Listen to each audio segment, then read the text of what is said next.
PFA fam, welcome in.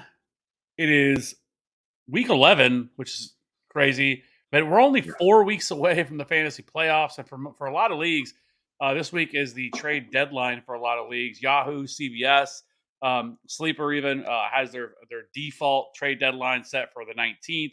ESPN's is a little bit different. Their standard trade deadline is the 29th, so you get a little extra time. But so we wanted to take a little time and mix it up a little bit. Normally, we would do a buy sell or excuse me, we normally would answer questions for start sits on Wednesday nights. But we decided to do this because people trying to make some trades to kind of shore up the roster before the season started. But we will be back Friday night to do our normal buy sell, to do our normal start sit questions for that night. But so without further ado, let's kind of get into it a little bit here. We're going to start off with the running back position, and basically what we're really trying to look at is that fantasy playoff schedule and what teams have the best matchups and what teams have the worst.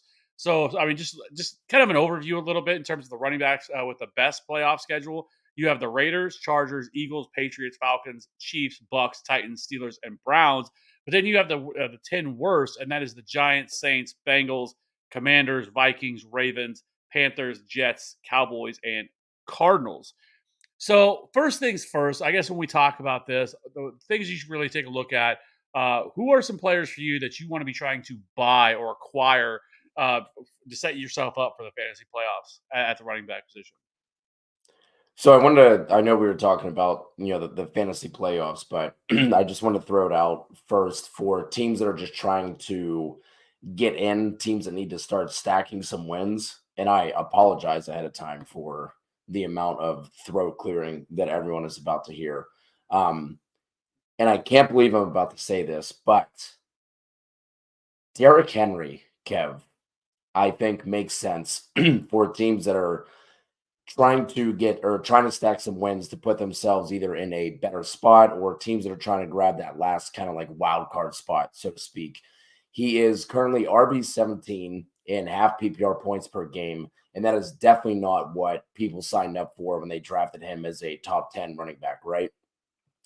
But with his upcoming schedule, like this week isn't great going up against Jacksonville, who have actually allowed the fourth fewest rushing yards and the third fewest rushing touchdowns to running backs. Where they really get hit in terms of running backs is through the air. We know that's not Derrick Henry's forte. But then after that, they get Carolina and Houston. Both of those are fantastic matchups. And then after that, they'll get Houston, Seattle, and Houston again in the fantasy playoffs. So that's those are two that's a running back that I'm looking at for teams that are, like I said, just trying to like get their way in. And I don't think he's going to be that expensive to acquire. Someone who I do think is going to be expensive to acquire, Kev, and you obviously have to be in the right situation to do this, but Austin Eckler, not going to come cheap. The best way to do this is also going to be from a team that's like from the outside looking in. So for a team like maybe didn't draft well, has been struggling with injuries, whatever the case may be. But if you can swing it, Eckler has a fantastic rest of season schedule, including the playoffs, getting matchups against the Raiders, Buffalo, and Denver. Gets Green Bay this week, great matchup. Baltimore and New England the week after. They're middle of the road type of matchups, but they're not matchups I'm going to be fading with Eckler whatsoever. And then gets Denver before heading into the matchups I already mentioned through the playoffs. So that's another guy I like. And then someone as far as like a stash that you might be able to go out and get on your waivers is going to be Kenny Gainwell. If something were to happen to DeAndre Swift, their playoff schedule is set up really nicely with matchups against Seattle, the Giants, and Arizona. Like you can't really ask for a better 3-game stretch. So Kenny Gainwell is someone who, if he's sitting out there on waivers, I definitely want to pick him up. Yeah, I definitely agree. I mean, Derrick Henry's tough because like he's been staring at me for a while as I've kind of been looking at this stuff over the last few weeks, and it's really hard to ignore the schedule when you get Houston twice, and then wedged in between there, you get the Seattle Seahawks, who we talked yesterday on the Start Sit show, but they have been just god awful. They have allowed like 165 rushing yards per game over the last 4 games, and it's over 5 yards per carry. So like really, really good match. The only things that worry you, so this is where I tend to get worried, is the way they have been dealing with the situation is game script, right? And Houston, as well as they've played, like, are they going to be in a positive game script in any of these three games? Because if they're not, that's where I only get nervous with Derrick Henry, because the matchups are 100% there for Derrick Henry here. Like, it is some of the best you can look at here, but game script's what worries me. So I do think also on the flip side of that, though, Tyjae Spears is also a really good buy. I think if you're a team that is like, you're sitting pretty, you're almost locked into the playoffs, you feel really good about where you're standing. Like, I think some of the best things you can do right now is try to fortify your bench, because for the most people have gotten by through buys. There's only a few, there's only a few more weeks left with buys. Next week there is no buys because of Thanksgiving. This week all the terrible teams are on buy. And then I think there's one more week where there's some good teams still on bye. But for the most part, most of these guys have already gotten past that. So, like, if you can set yourself up, like, this is the time to be trying to go out and acquire as many handcuffs as you can, because if somebody were to get hurt, so Tyjae Spears, I think, is 100% somebody that you should be looking to acquire that's not going to cost you a lot, maybe a throw in or something like that. But, one running back that really has stayed out to me, and I think, and he plays for the Patriots, which is always scary, but this matchup is fantastic with Kansas City at Denver and at Buffalo. Ramondre Stevenson has actually started to bounce back after really struggling to start the season. As of late, I mean, he is fourth in yards after contact per attempt. His expected fantasy points per game has been excellent, 14.8, but he's actually averaging 15.1 over since week 6 as well. And so he's a guy that nobody's gonna, I don't think it's gonna be very hard to be able to go out and put a package together and be able to acquire somebody like Ramondre Stevenson. So with this schedule and remaining, like, I think he's somebody that you can easily buy, because people are just, I don't think a lot of people really love this offense for the Patriots. And, getting out from under them, I think you could offer a pretty decent package to be able to acquire them. So I think somebody like that is definitely in play. I do like both of the Pittsburgh Steelers running backs. Actually, Najee Harris, really had a really, really rough start to start the season. Has really started to turn things around over the last 4 weeks. He's the RB12 over the last 4 weeks. He's averaging 15.1 fantasy points per game. He's 25th in yards after contact per attempt. And so Najee, again, another player that I think that, he doesn't have this, around him where it's going to cost a ton to acquire. And then Jaylen Warren, same thing. He's been the RB18 over that span. Now, this is an offense that loves to run the ball. They're going to try to do whatever they can to be able to mitigate having you throw the ball a lot, open this offense up. So I think both of these guys, Najee Harris and Jaylen Warren, should both be trade targets for people when you look at their schedule. I mean, they have the 9th easiest fantasy playoff schedule. They get Indy, Cincinnati, and at Seattle again. I mean, these guys could go off in the fantasy playoffs and really be something that really helps, a catalyst to get you through. And so, I think Najee Harris and Jaylen Warren are two guys. Now, I keep going back and forth on this guy, and it's Tony Pollard. We keep talking about it. I don't know what to do with him at this point, because he continues to struggle. Now, and last week you get the Giants, but it's been such a weird year for this Cowboys team, who they just smash teams. And and he just seems to be the odd man guy out. Last week, they absolutely go off. Everybody gets a touchdown except for Tony Pollard. Rico Dowdle gets a touchdown in garbage time. Tony Pollard doesn't, but he gets the 6th easiest remaining schedule: Buffalo, Miami, and Detroit. He actually is supposed to top 10 in expected fantasy points per game, but he's averaging 9.3 fantasy points per game over his last 4. And so I think you could try to go out and to acquire him, because if he goes off, then, I think he could get there. I'm not expecting that he's going to return to being the Tony Pollard of last year, but with the schedule they have, because they did have the very tough start to the schedule where the season started. But if you don't want to mess with it, you're afraid to mess with them, I get it if you want to completely ignore that. Other than that, I do think Rachaad White and Isaiah Pacheco are two other running backs that are more like RB2s that really wouldn't cost you as much to be able to acquire, because that's what I'm talking about. Like, we can sit here and say you should go acquire Austin Eckler, but it's going to cost a ton to be able to make that happen. And so what are the, is it greater than the sum of its parts to be able to go out and do that? Where I'm more willing to go out and try to just get players that maybe bring depth and that also are in very good spots that you're not going to have to really worry about. And Isaiah Pacheco and Rachaad White both fit that bill. Both those guys, Isaiah Pacheco has the 2nd easiest remaining schedule. Rachaad White has the 7th. Pacheco is going to get the Patriots, the Raiders, and the Bengals. And then on the flip side of that, you have the Bucks. They have the Packers, the Jaguars, and the Saints over that span as well. So I think all those guys. Rachaad White's actually been like top 6, averaging almost 20 fantasy points per game over his last 4 games as well. So Rachaad White is really starting to come on after a really, really rocky start to the season. So I think all those guys are players you can look at. The other one maybe would be Kyron Williams as well, who should be able to come back over the next couple of weeks. But now, in terms of, so if you're going to be looking to buy running backs, what are some running backs you could actually be okay with selling? So for me, if now this one kind of depends on your situation at running back, right? Because there have been so many injuries, there have been so many running backs that haven't performed. You're just talking about Tony Pollard. It's like it really depends on one, your running back situation, and then two, for this player specifically, it depends on when your trade deadline is.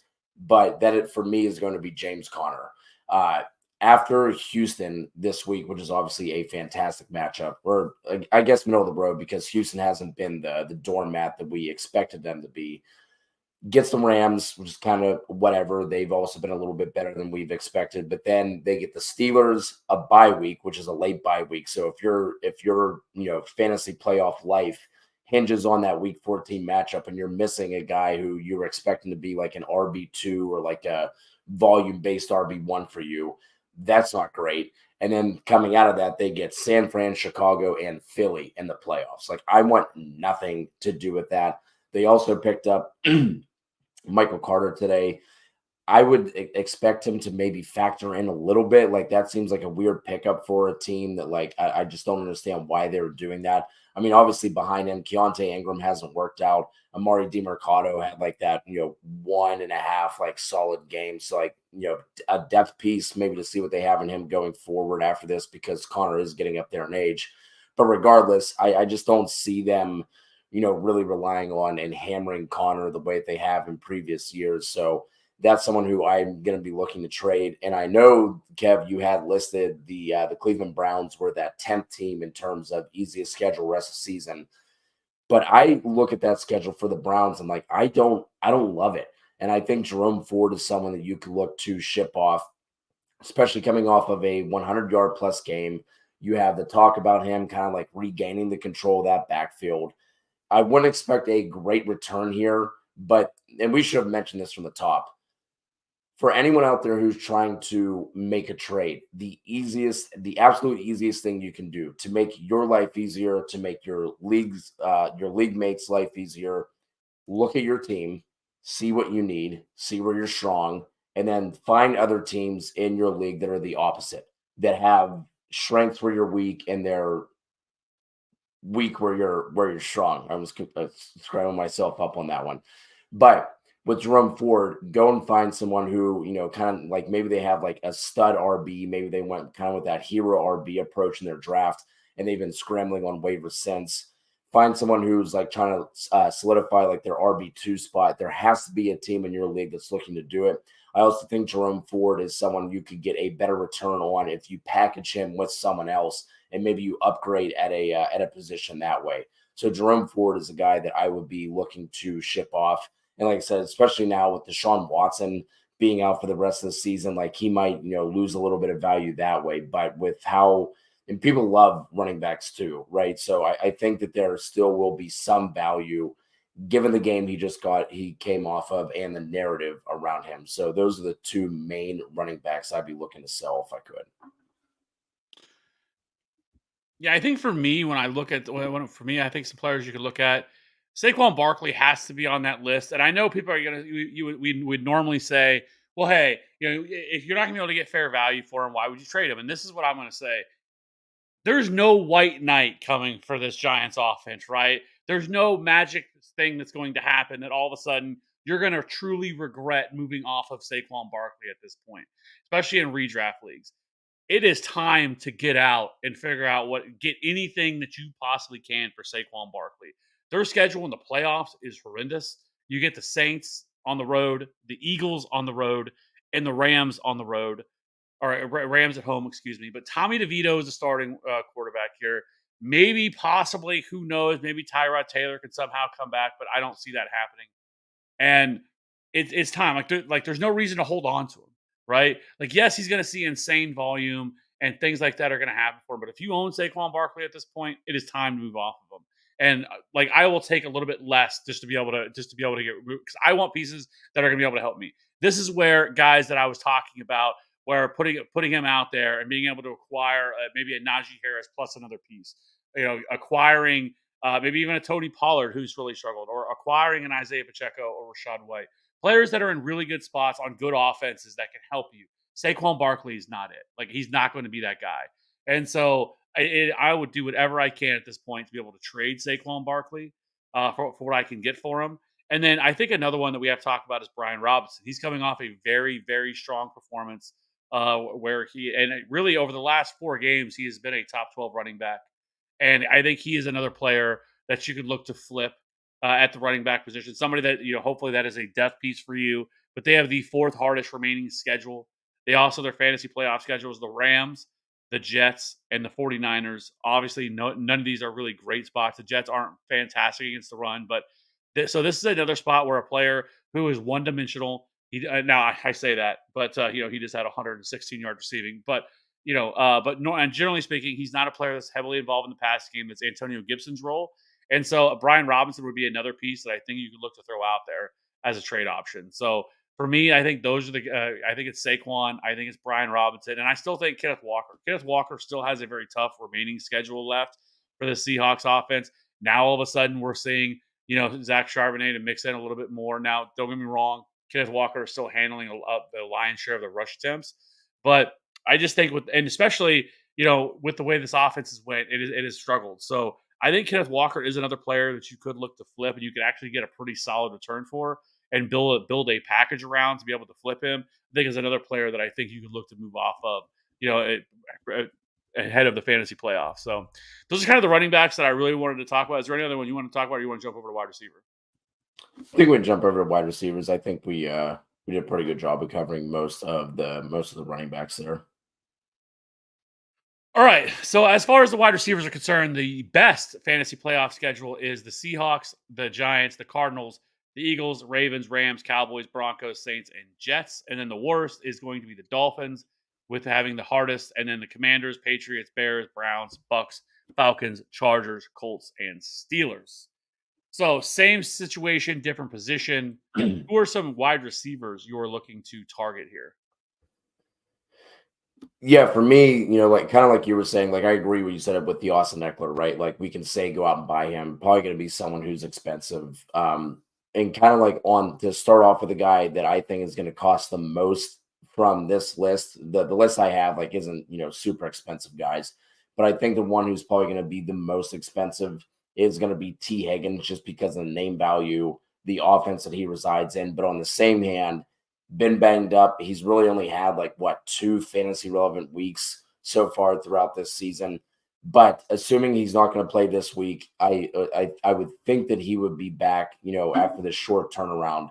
They're going to get Jacksonville, Indy, Minnesota, Pittsburgh, and Kansas City to end the year. So all those matchups you're either looking at and you're not worried about it whatsoever. And then specifically with that Kansas City matchup, that could be more of a shootout type game, right? So that's definitely a guy that I would be going to go after.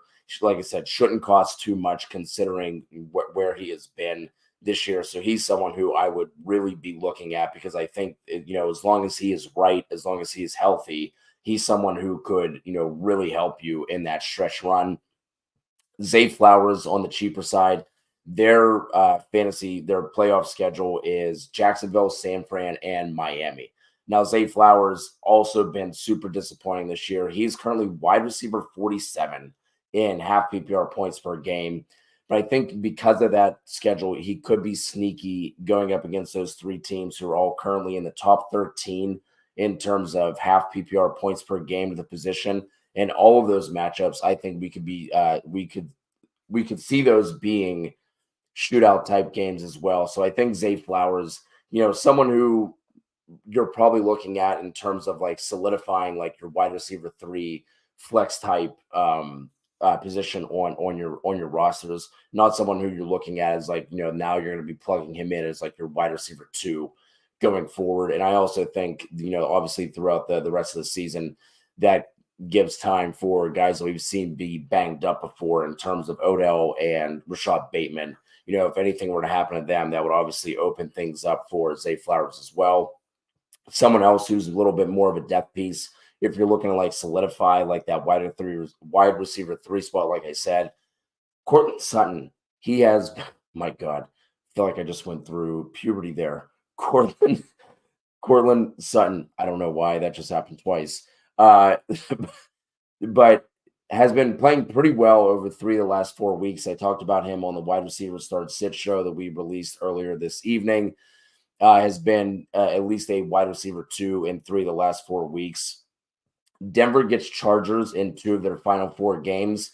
It's kind of been the opposite for that Chargers defense compared to what they were last year. Last year, they were a run funnel defense. You just gash them through the ground. That has been the complete opposite this year. Their run defense is really good, and where you beat them is through the air. So that obviously sets up really well. They're giving up the 5th most fantasy points per game to wide receivers, and they also get matched up against New England and Detroit, who are both of those teams are in the top 12 as far as points per game allowed to the position. And then lastly is going to be the Indianapolis Colts receivers with Pittman and Downs. Again, these 2, don't expect them to cost too much.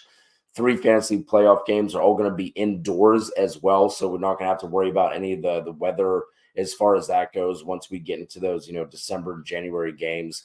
These are all plus matchups as well, going up against the Steelers, Falcons, and Raiders. And weeks 15 and 17 against Pittsburgh and the Raiders. Those are going to be home games as well. So I think those 3 set up well for Pittman and Downs. Like I said, those aren't going to be guys that you're going to have to spend a ton to get. And we know that both of those guys have showed some sort of ceiling throughout the year as well. So those would be the group of receivers I'm looking to buy for the stretch run. Yeah, I think for me, I think it starts off with a couple players that are going to be a little bit more expensive to acquire. And first off, it's Devontae Adams. They get matchups against the Chargers, Chiefs, and Colts to finish the season in the fantasy playoffs. And he really has kind of taken a hit, but we're starting to see a little bit of signs of growth here, signs of, that Aiden O'Connell could probably support him a little bit more. He has a ridiculous, like 44% first target read within our first read of the targets percentage among all wide receivers. And so I think there are much better days ahead for Devontae Adams. And again, he's kind of a player that especially with the offense and how things have gone, that I don't think it's going to cost you as much. And we know how incredible of a ceiling he has. I mean, he could be somebody that really pushes you over the top. The next up, the guy would be DK Metcalf. Obviously, they have the easiest remaining schedule. Things have been frustrating with DK Metcalf this season. He's kind of run cold on touchdown variance. His 9 end zone targets puts him inside the top 10. However, he's only converted 2 of those for touchdowns. He ranks 9th in market share of air yards, 24th in yards per route run, and 24th in yards per team pass attempts. One issue has been the 56.9% catchable target rate, which ranks 99th among all wide receivers. Geno Smith just hasn't been great this year. He's 21st in fantasy points per game.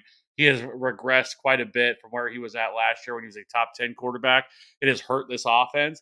But with some of the matchups they have coming forward and the schedule they have moving forward, better days are ahead for DK Metcalf. And you can actually say the same thing for Tyler Lockett, who has been a little bit better. He was obviously found in the end zone this past week, but Tyler Lockett's in the same boat.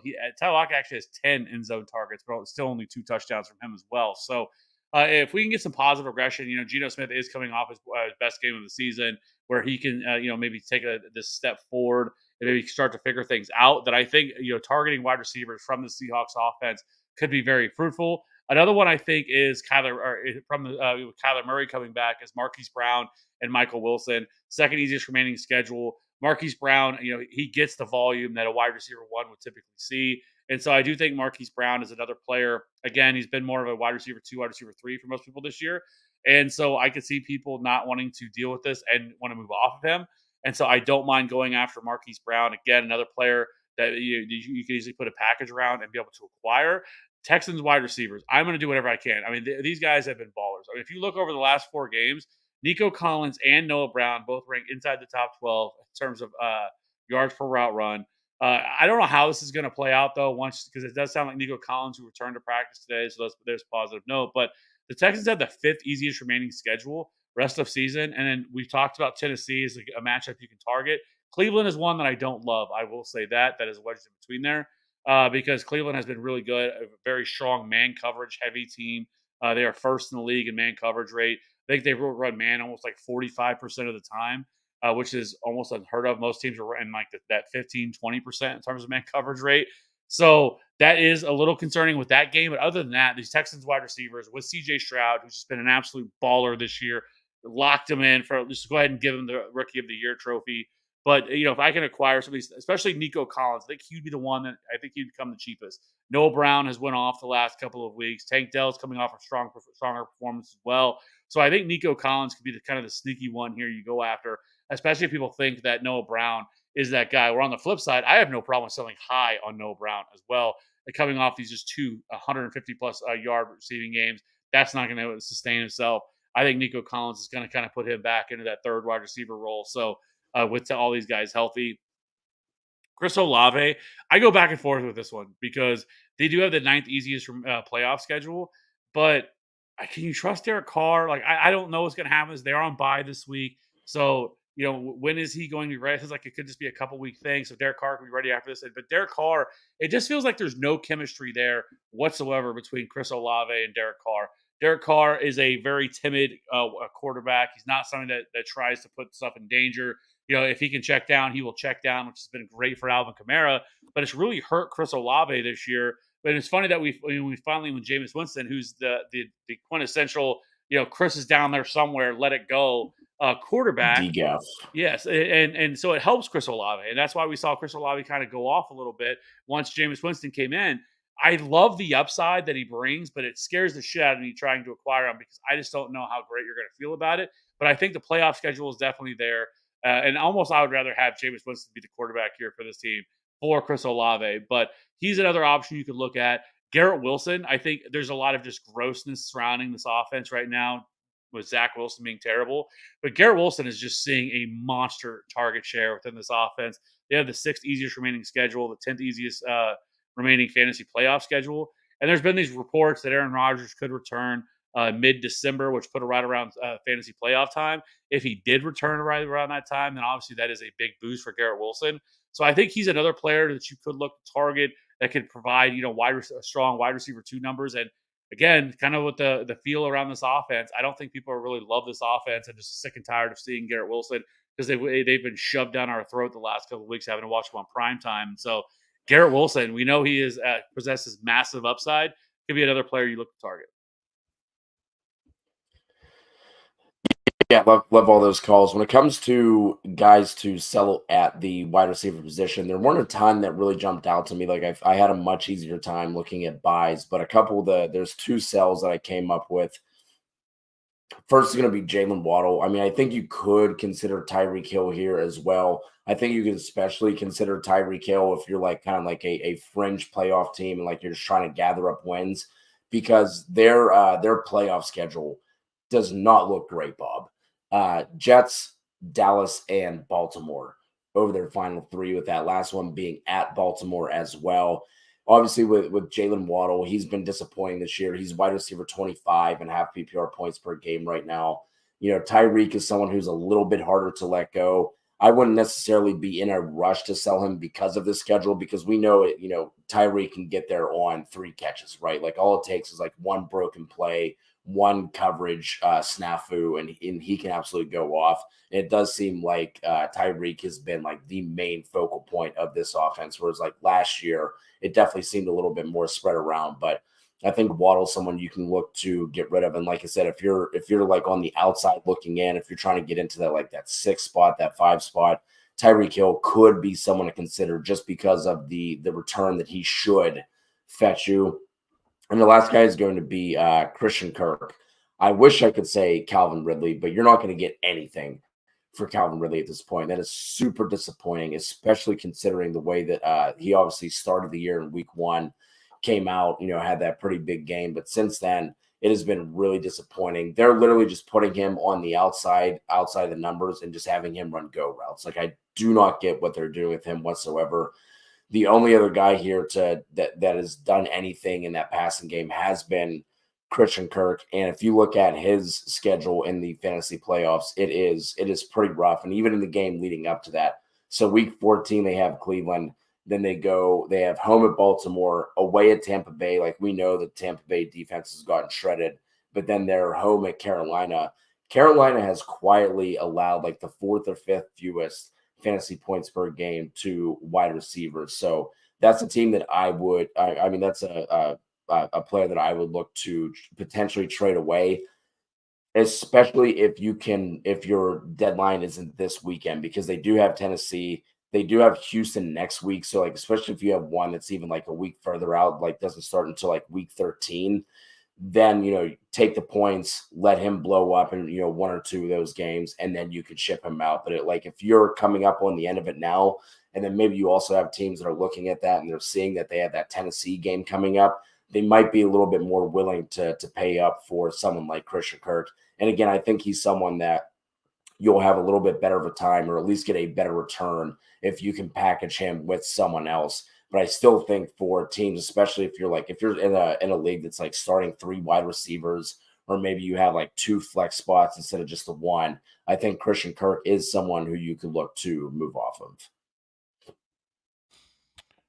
Yeah, I think just for me, I think the players you talk about, one would be Amari Cooper. Might be a little bit tougher, especially now that Yeah. Deshaun Watson Yeah. is out for the year. But I want no part of that. And again, maybe it's somebody you take him and you try to flip him for somebody that you're trying to buy low on.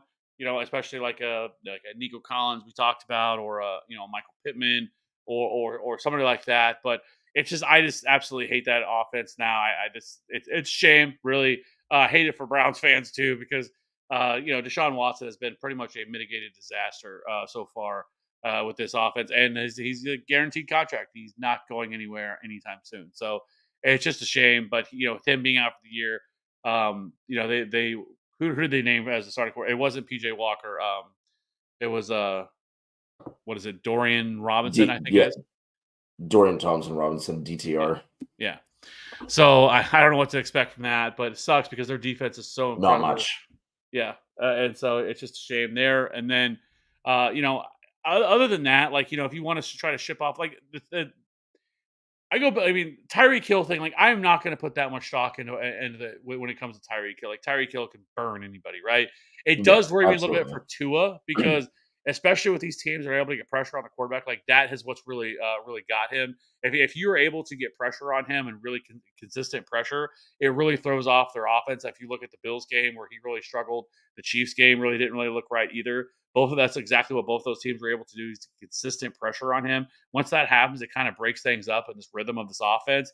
And so, like, I'm not actively just going out like, hey, I'm going to flip him. I'm going to get rid of him. Like, I'm not saying you should do that at all for Tyreek Hill, but if you could do something, and maybe even if it's like going and you acquire an AJ Brown, as part of that or something like that, like I'm perfectly okay with doing that. Like, I am not actively shopping Tyreek Hill of like a buy, or as a sell, but I see it. I think there's things that concern me, and there's nothing worse about you're in the fantasy playoffs and all of a sudden your stud that you kind of been waiting on all year, that you've been riding all year, just absolutely just craters in the fantasy playoffs. You get kicked out of the playoffs.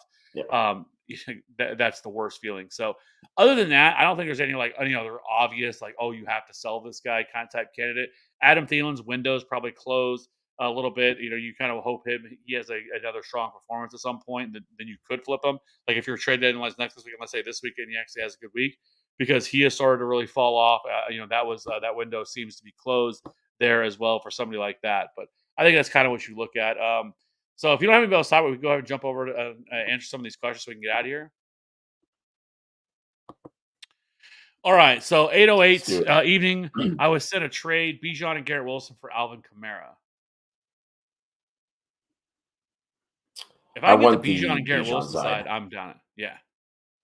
I completely agree. I think that is a really solid trade. Do you think this trade is fair? Christian Kirk and Isaiah Pacheco for Kenneth Walker. I would want the Pacheco side. Yeah, Pacheco side, even though I just talked about Christian Kirk being a sell, because I think Kenneth Walker is a sell as well. So I think it kind of bounces out in the Christian Kirk side. 808. Everyone, don't forget to like, subscribe, and share for more great content and advice. Thank you, 808. And 100% yes on that. Let's see. There's some other trade. Thanks for doing our job, 808.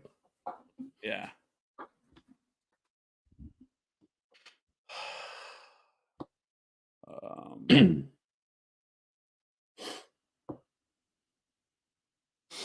Let's see, Michael Brown. Would you trade Bijan for Cup? Now, Cup's not a player we really talked about. Obviously, their schedule is really good.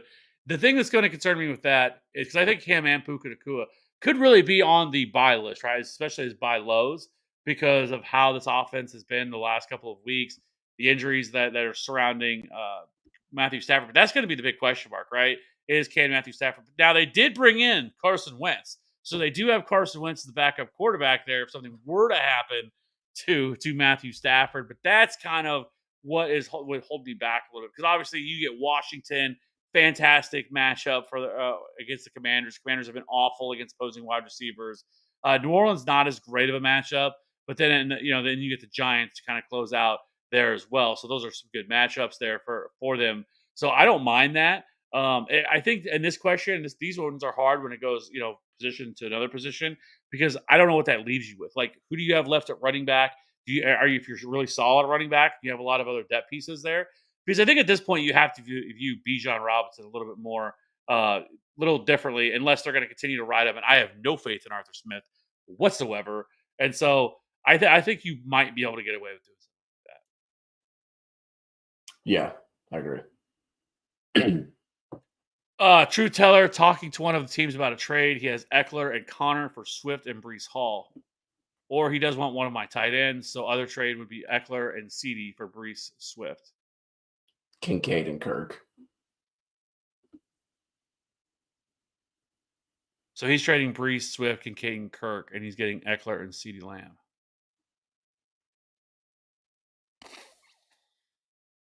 Yeah, give me the Eckler and CD side. Give me the best. I think I would do that. I think I would. Yeah. It's tough though because Kincaid's been a baller. Breece Hall, I think, if they can kind of figure, but he's been hit or miss. But the upside is definitely there with him. DeAndre Swift, same thing. But I think Breece Hall's tough because this offense has just been so inept.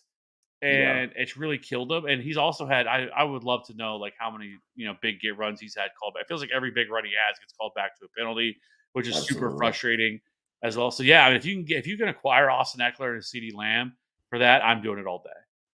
Yeah.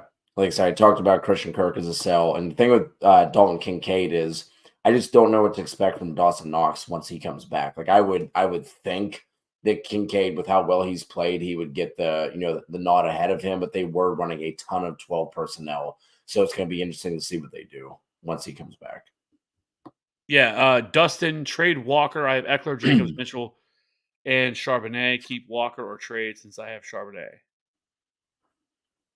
I mean, you're in a pretty good spot. I mean, there's a little thin there because, obviously Keaton Mitchell, we don't know what that's role going to look like full time, but then Charbonnet. But I think it would depend on what you're getting for him or what would be the offer. Yes, I think you can trade Kenneth Walker. We've kind of talked about that, already multiple times. But yes, I do think you can definitely trade Kenneth Walker, and this might be the best time to do so, coming off a pretty solid game from him. Yeah, and I would assume that you could probably use some wide receiver help. Probably took Eckler, Jacobs as your two of your first three picks, I would think. So I would probably look and see if you could flip Walker for a wide receiver. Yeah. Richie, trade away Jaylen Warren for Kyler Murray. Absolutely. I mean, he has Trevor Lawrence and Jordan Love. Trevor Lawrence has been an unmitigated disaster, right? Just has been. He's been not good at all. He's been he is more back end QB2 than he is a QB1. Kyler Murray, there is very strong. Now, this would be more of a question because I don't like trading for quarterbacks. I just don't like doing it.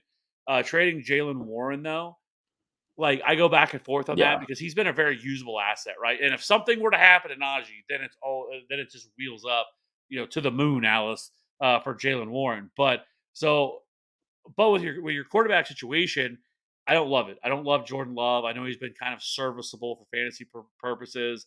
And then Trevor Lawrence, again, hasn't really been great. So if I can get Kyler Murray, who could be a top 8, top 7 fantasy quarterback rest of the season, yeah, I think you could do that. I mean, because I would assume, Richie, that Jaylen Warren is maybe your RB4, or something like that. And if that's the case, maybe 5. Yeah. yeah, if you're not really depending on him all that much, yeah, I'd flip Jalen Warren for Kyler Murray. And then if you do that, I would drop Jordan Love, and I'd probably even maybe drop Trevor Lawrence. Maybe I wouldn't drop Trevor Lawrence just because I don't want to help somebody else out, but I'm damn sure dropping Jordan Love. I think you could drop Trevor Lawrence. Like we talked about with Christian Kirk being a sell because of that, because of their playoff schedule. Like I think you could. Trevor Lawrence has not been good. Like you said, he's not. So like if you drop him, I think you're helping yourself by like the other team picking him up. Like you want him to play. You want them to play Trevor Lawrence at this point. Yeah, I guess you're right. Yeah, set the trap for him. That's right. I have Bijan, Kamara, Mostert, Sutton, Keenan, Gabe, and Andrews. Player wants Bijan for me. I get to pick Diggs, AJ, or St. Brown. Should I let go Bijan for more? Oh, this is at a dynasty league. Man.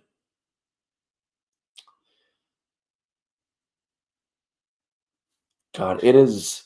Bijan is such a tough player to value in Dynasty because it's like it's not his fault, right? Like it's not like Bijan himself has been bad. It's Arthur Smith. This is an Arthur Smith problem. This is not a Bijan problem. So, I mean, the other thing too is you're a little bit older at running back as well. So, like if you get rid of Bijan, now all of a sudden you have Kamara and Mostert.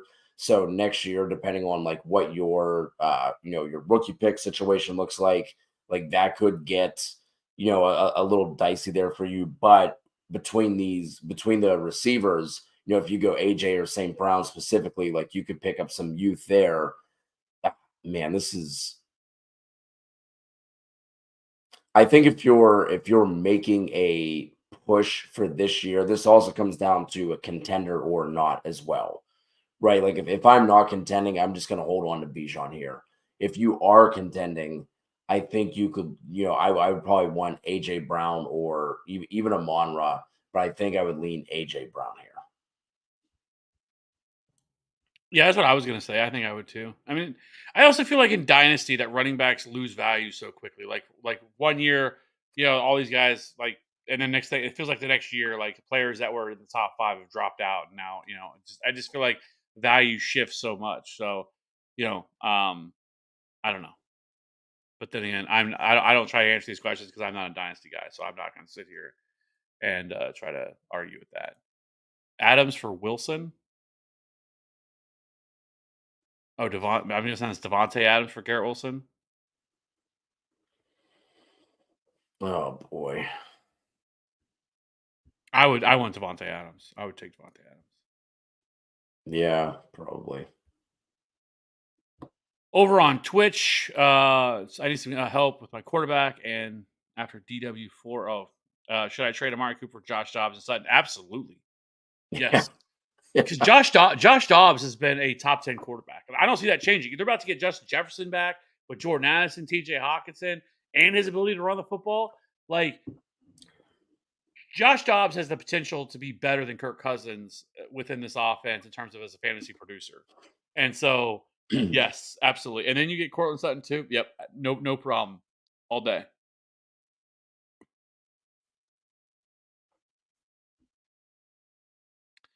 Fantasy gurus Henry and Puka or Tank and Rashad. Loving Rashad's volume receiving, and Tank is on the up and up.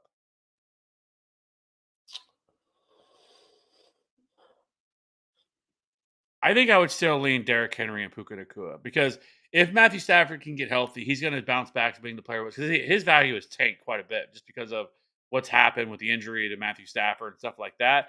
We've talked about Derrick Henry's schedule. Like Derrick Henry could end up being a league winner because of how far he's kind of fallen. If he can somehow get going, it's possible. I just worries the shit out of me with their game script and some of these games and how this could play out. So I think it goes either way. I mean, if you wanted to go take a Rashad, I can understand that too. But I think I still lean Henry and Puka right now. Yeah, I think so too. The other thing that worries me with Rashad White is, yes, he's getting the volume, but like where his fantasy value has come from over the past couple of weeks is finding the end zone, right? Like he had like 2 1-yard touchdowns. Like that's like not really replicatable. And then he had what a 40-yard receiving touchdown last week, and that's how he found the end zone. It's like I don't know. I like if that touchdown well dries up, which it absolutely could for especially on that offense. Like Rachaad White is not going to be as valuable in my opinion. I know this is done a trade question, but who'd you rather have rest of season, Freiermuth or Musgrave? I really just did it because he said also go Tigers. So, The that's the only reason. reason. Yeah. This is Patty Fry. And I think it's pretty easy for me. Yeah, Patty Fry, but it's I don't know. Both are gross. Who's your Tyreek uses Madden cheat codes in real life? Yep.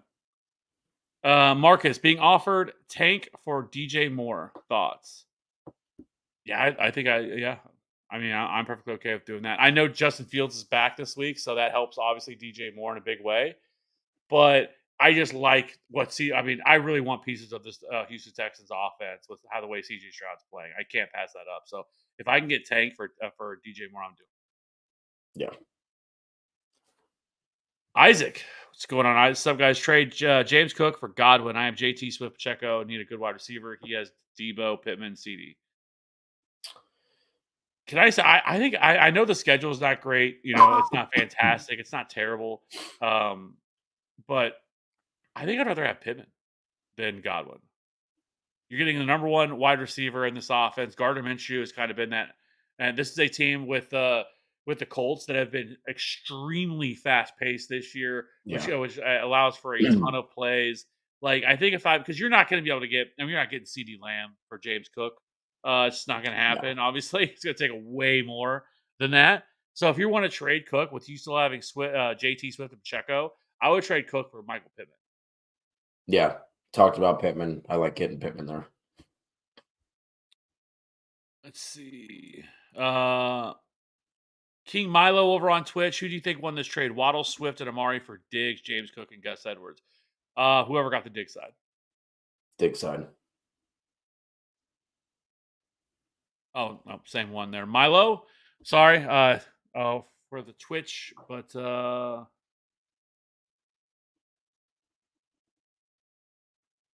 let's see.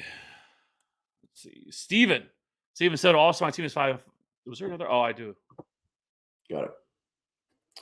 Do I run Miami defense when I'm starting Adams and Jacobs, or do I pick up another one? Miami has a really nice schedule as far as defenses over the next several weeks. So I would still just ride Miami. Like Miami could still get a couple of sacks, a couple of turnovers, and Adams and Jacobs could still do like relatively well. Like I wouldn't necessarily worry about that. I also just like the idea of being able to ride Miami for the next couple of weeks. Let me pull up their schedule real quick. So it is Raiders this week, Dolphins, Jets, Commanders, and then the Titans. Then they get the Jets again. So for the next 5 weeks, you are set, and you don't have to worry about your defense. Now, you should always keep an eye on the wire to see if anyone comes up, but it's going to be hard to find a defense you're going to be streaming that is going to be better than Raiders, Jets, Commanders, Titans, Jets again.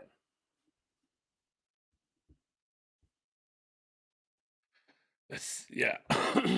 Oh, sorry.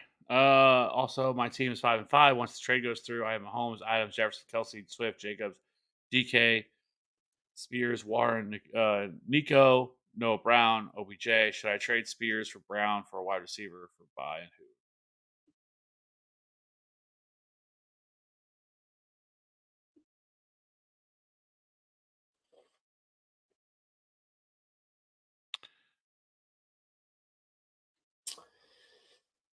Oh, Noah Brown. Yeah, I mean, you could, but like even with Noah Brown, like coming off of those games, like he's just done it back-to-back weeks. It's not like Noah Brown has been tearing it up all year. And Tyjae Spears, as much as we like him for potential rest of the season, especially if anything were to happen to Henry, it's not like he carries a ton of value. So like you could, if you just want to grab some of those bench assets to potentially move it up into someone who's a little bit higher. But yeah, I would struggle right now to try and come up with a name that you could get for Noah Brown and Tyjae Spears. I think this is the scenario where you go to the Derrick Henry owner and you try to send him Tajay Spears, right? At this point, somebody like that, I think would be a fair offer that you could do something like that. Again, for these pieces, though, I know Noah Brown's coming off 2 big games, but this isn't sustainable.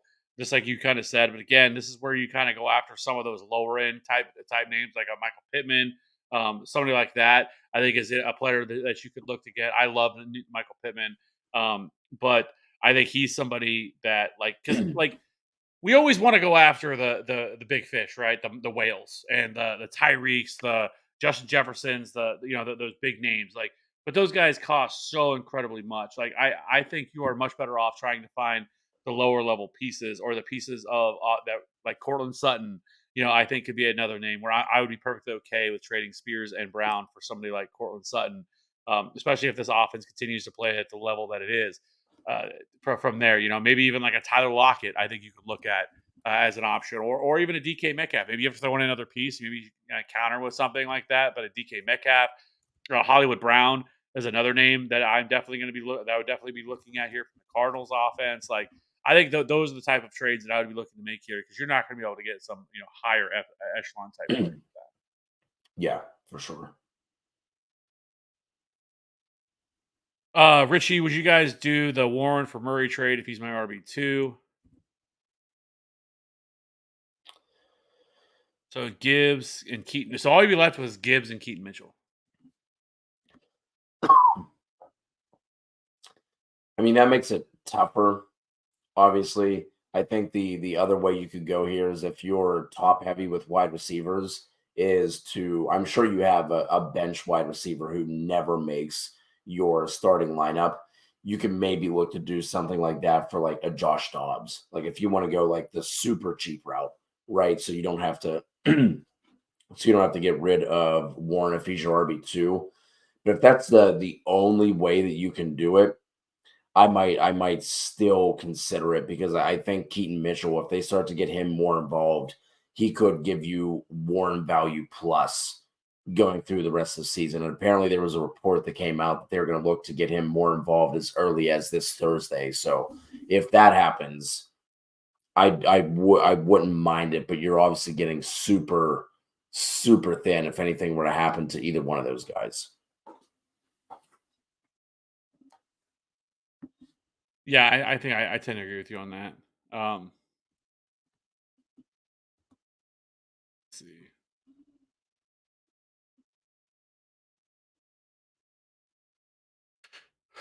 This is the next one. Isaiah, my friend is offering Cooper Kupp, St. Brown, and Swift for Kamara, JJ, and Monty. I get Kamara, JJ, and Monty.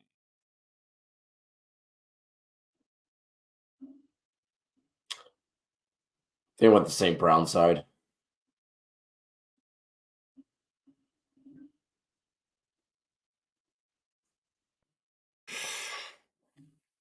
Yeah, I think so. I'm assuming that's Justin Jefferson, correct? Yeah. Yeah.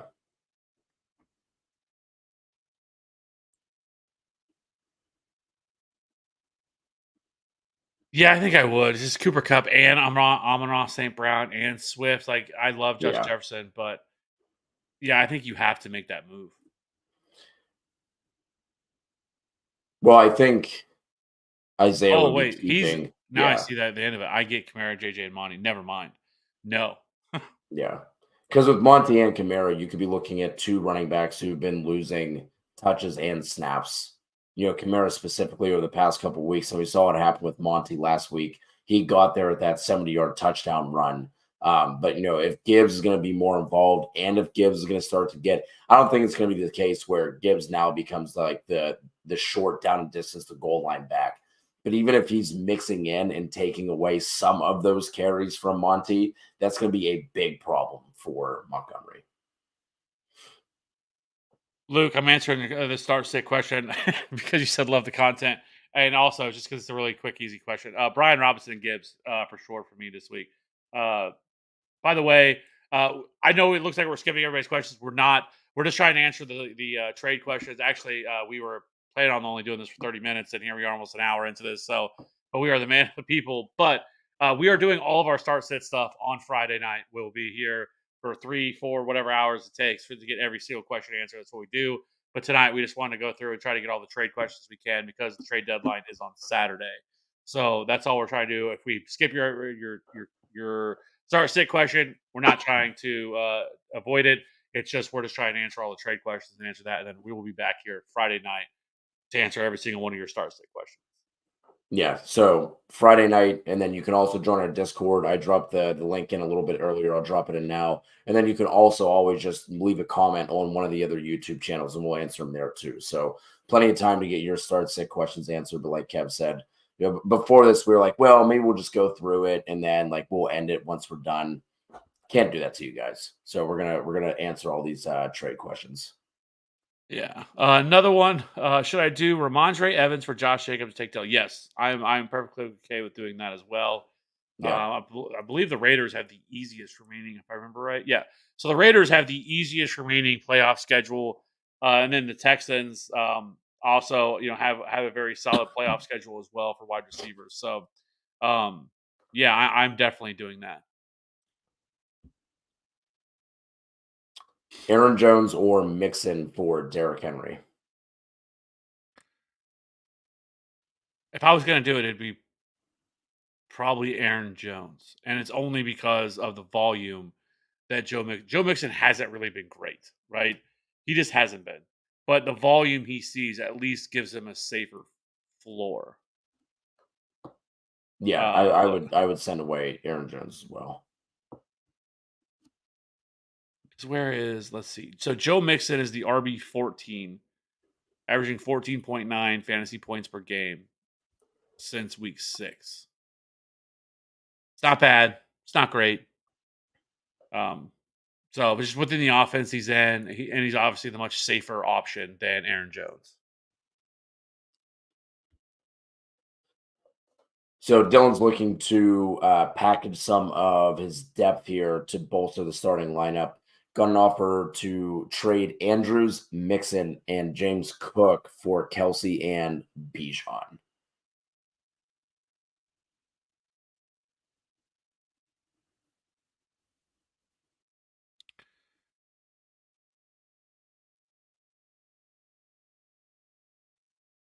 I think I'd rather have the 2 running backs.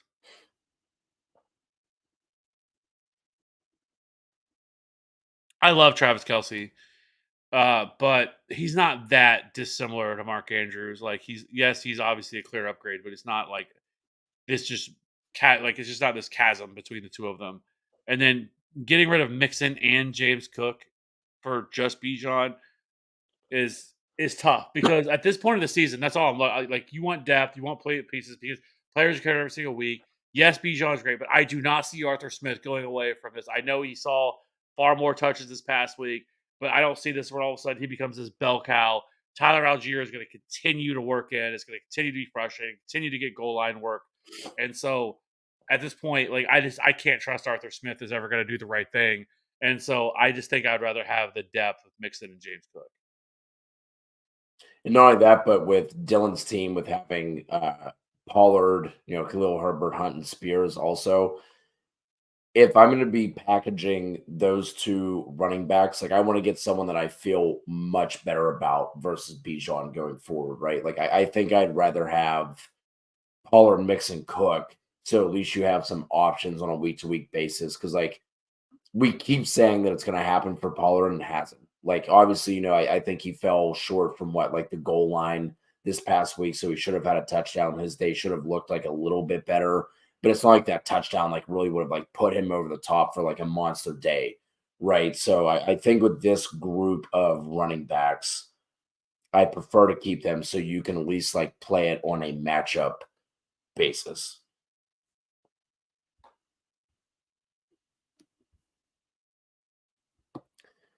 Simp, Kincaid, Cook, and Ridley for Amon-Ra and Pollard is a fair trade, or should I replace Ridley with Waddle? I mean, if you're looking for like what has a better shot of being approved, accepted, I don't think Kincaid, James Cook, and Ridley is going to get accepted for Amon-Ra and Pollard. I think you would have to probably include Waddle into that to make that happen. Now then I would still be perfectly okay with that. Yeah. I just want to throw this one because so it's still sitting here. But Josh Jacobs is an option instead of Bijan. So if you could get Kelsey and Jacobs instead, would you do that for the trade we were talking about with Dylan, where he was sending Andrews, Mixon, and Cook? I think there was another piece in there too.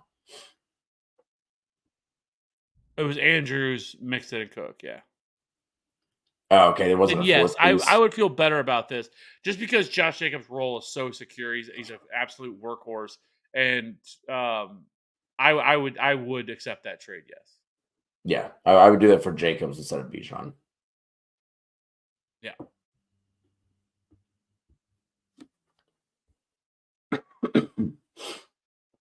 Hector. Should I trade away CDM, Mixon, receive CMC, Pittman, and Devonta Smith? I have Chase and Evans on my roster too. Yes. Yes, I'm doing that. I mean, it's hard to give up CD right now with the absolute tear that he has been on, but getting McCaffrey, Pittman, Devonta Smith, and you have Chase and Evans sitting there too. Like I would do that. Yeah, you're getting far and away the best fantasy running back this year, and it's not even close. You're also getting, Michael Pittman, who's been a solid wide receiver too, and we've been talking about this, but Devonta Smith is set to probably explode because of Dallas Goedert being out and on IR. And we saw the same thing last year, where his target share is going to rise significantly, and so yes, I'm making that trade all day. Yeah. Shaka, would you trade Achane, Andrews, and Kyron for Chase, Kmet, and Goddard? PPR other running backs are Kamara Hall and Javonte, looking to upgrade at wide receiver.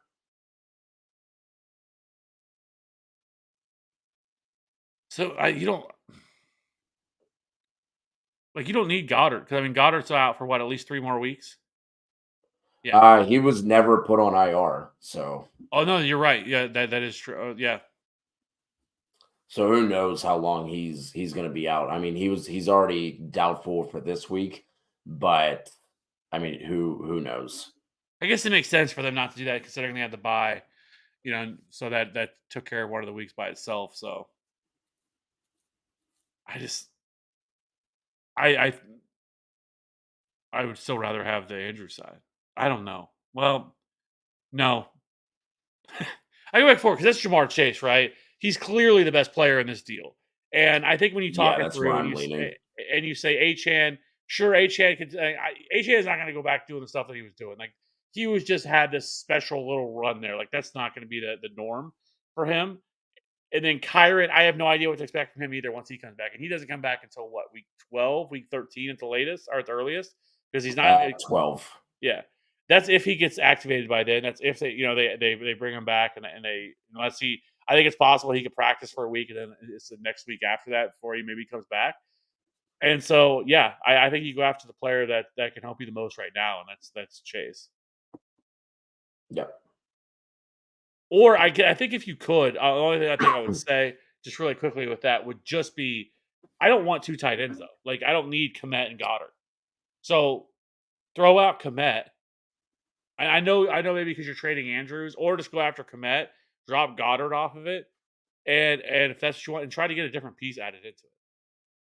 I think it would also depend on what's available on waivers too. Yeah. But I just want the best player available in this trade, and this far and away, it's Jamar Chase. Yeah. Davila. Would you trade Barkley and Adams for AJ Brown and Gibson?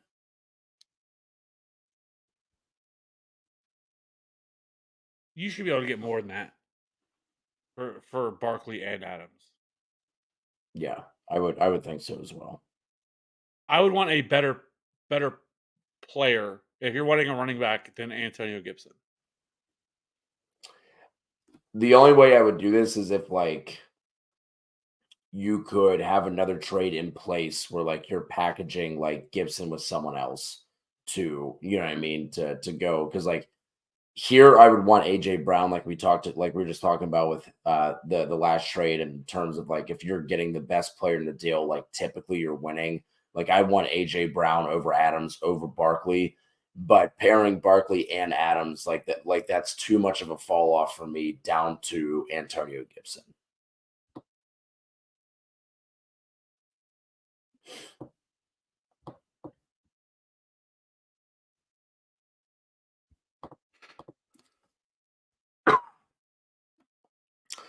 Mohammed, should I trade DeAndre Swift and DJ Moore for ETN?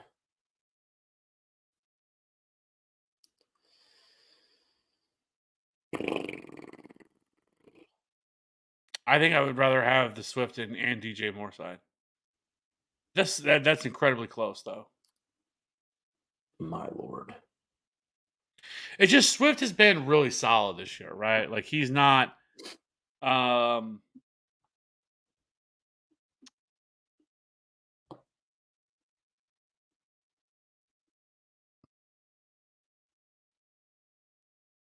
is a pretty big difference though. Like since week 6, Travis Etienne is averaging almost 20 fantasy points per game to compare to DeAndre Swift, who is RB20, averaging only 13.3 fantasy points per game.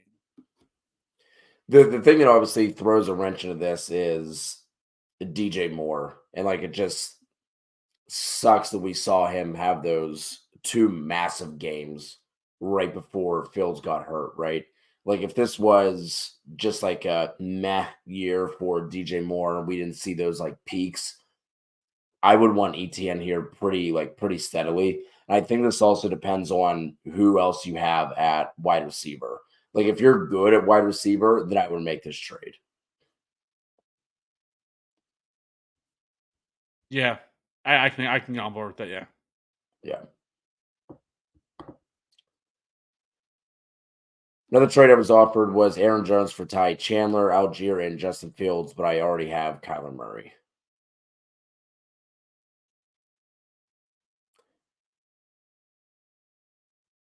I don't mind trading away Aaron Jones, but like this trade really doesn't do anything for me. No, I mean Algier, I think is fine. You know, as a handcuff back, Ty Chandler could take over the backfield, so he could be the most valuable. But if you already have Kyler Murray, you don't really need Justin Fields, in my opinion. So Yeah. I would probably just hold Aaron Jones.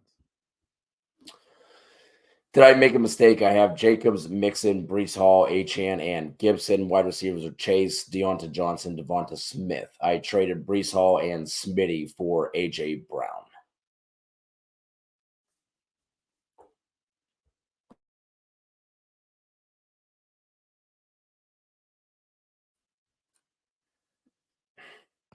It's hard to say that with AJ Brown has been such a monster this year, but I probably feel like maybe that was a little bit too much.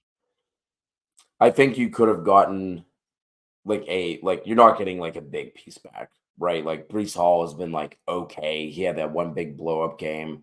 Devonta Smith has been, pretty disappointing for the most part. You just said AJ Brown just been an absolute monster. I don't mind it. I don't think it was a mistake, but I do think you could have gotten at least like a small like handcuff type running back here. Yeah, so it's somewhat when you look at AJ Brown, because AJ Brown, he is since week 6, he is the wide receiver 2 in fantasy points per game at 25.6. Only CeeDee Lamb is ahead of him at 32.1. But his expected fantasy points per game is actually only 18.7. So he's vastly obviously outperformed that. Not that 18.7 is bad, because that would still be 7th best among all wide receivers. But so there is that. But I just think that I probably would have slightly preferred but it's tough because when you have a player that's producing at the level, because AJ Brown's winning you weeks, right? Yeah. Yeah. So I don't think it was a mistake. I get the upside play of trading for him, for AJ Brown, but we'll see. And I think this one for me also depends on your league size, right? Like if it's like an 8-team league, then like it makes much less of a difference than if it's like a 12-team league with like some like deeper starting requirements. I'm so sorry that I keep coughing and clearing my throat. I'm sure it's not great radio. Dual. Dog guitar, Yeah. I was just going to read it for you. please. Dynasty thoughts on these trades. Stephon Diggs, Amari Cooper in third and fourth for Chris Olave. T. Higgins, a first, start one QB, traded Lamar and Kyron for Jalen Hurts. So especially if you're not contending, and especially now with the news coming out with Deshaun Watson, I really like that first trade with the wide receivers, right? Like Diggs is getting like a little bit older. He always seems disgruntled. Now we have the switch in Buffalo with the offensive coordinator, which we don't have enough time to get into just how fucking stupid that move was. But getting Olave, Higgins, and a first, I think, is a really nice return for Diggs and Amari Cooper. And then Lamar and Kyron Williams for Jalen Hurts. I'm fine with that one too. I obviously think better days are ahead for Lamar, but both those guys are going to be top two, top four, and in dynasty rankings. So I'm fine with that. Like Kyron Williams doesn't really move the needle too much for me. He could easily be replaced going forward, depending on what this team does. So I'm fine with that one as well. But I really like that first one.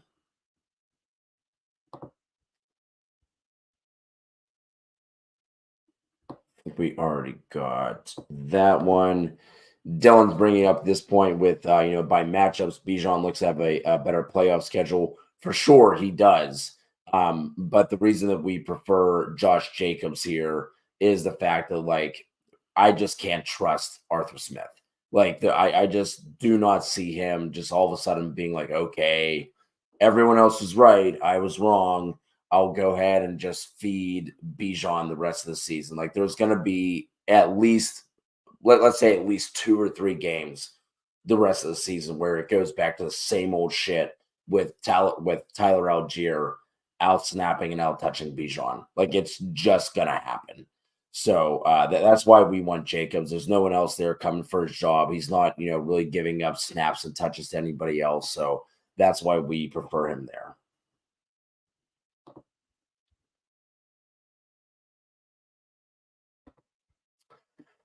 Luke, I might be commissioner of the year. I traded Madison for Gibbs a month ago. Nice. And flipped Kincaid off waivers for Tank Dell 3 weeks ago. Also nice. Well done, Luke. That's how you do it.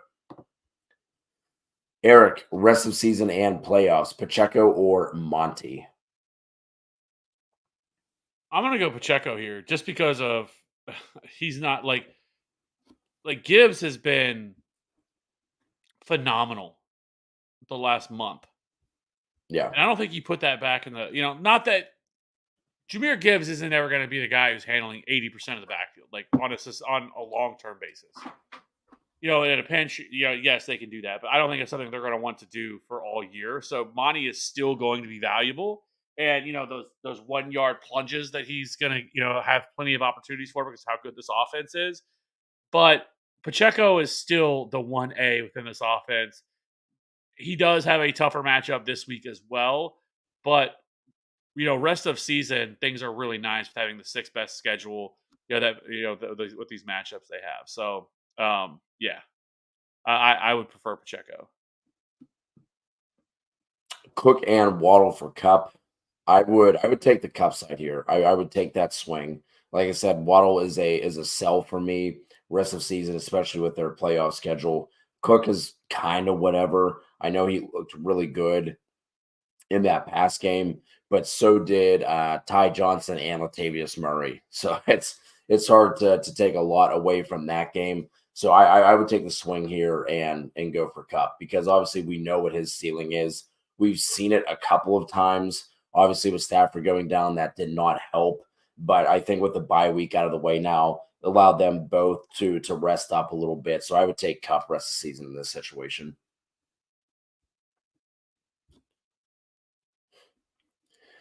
TH, would you trade Breece, Schultz, and McLaurin for JT and Ramondre? I have Kelsey.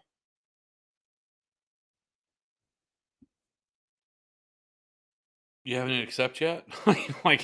Yeah, I'm absolutely making that trade. If I can get JT and Ramondre, Absolutely. I feel like you could even take like Ramondre out of this, and I would still. Oh wait, never mind. I mean, I'm still doing it regardless. But for some reason, I saw the have Kelsey, and I was seeing that as like Kelsey was part of the trade. Either way, I'm doing it. Yeah, Ramondre is a nice buy, and JT has looked like JT.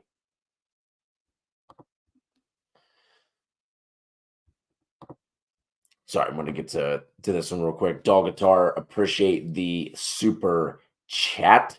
Thank you. Go ahead and fire that. Go ahead and fire that question off. Steven, trade away Andrews, Najee, and White for Kittle, Mitchell, and Monty in a half PPR. No. So Kittle is so hit or miss. Now that Debo Samuel's back, Brandon Ayuk is going to be up and down for him, and he's boom or bust, right? He either goes off and like he's either going to win you your week, or he's not going to contribute to your week, right? And so that's the tough part about him, and you just kind of and then with Keontae or Keontae Keaton Mitchell, that's just yes, he's had two really uber productive, uber efficient weeks. But over the long term, I don't know if that's enough. I mean, we saw him kind of lose some touches. I know John Harbaugh said after the game that they want to get him more. So we'll see if that happens. And then Monty, I think he's a fine RB2, right? But when on the other side of this, when you're trading away Mark Andrews, who's arguably the second, third best tight end, I think Kittle is more in that fifth or sixth range, honestly, just because of his nature. And then Najee, like we've talked about, has gotten a lot better recently. And then Rashad White has been awesome too. And so I know it's half point PPR. I think I would just prefer the Andrews, Najee, and Rashad White. Yeah, I'm with you by a smidge here.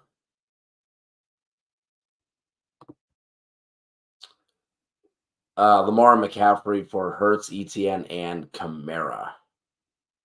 Thoughts on this one, Kev?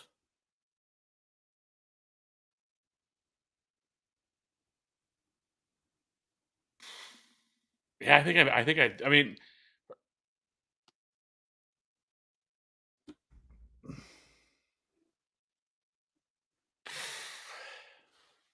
yeah, I think I do.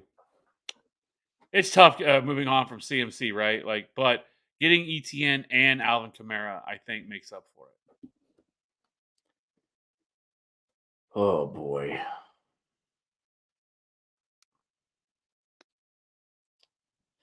I think I would do it too.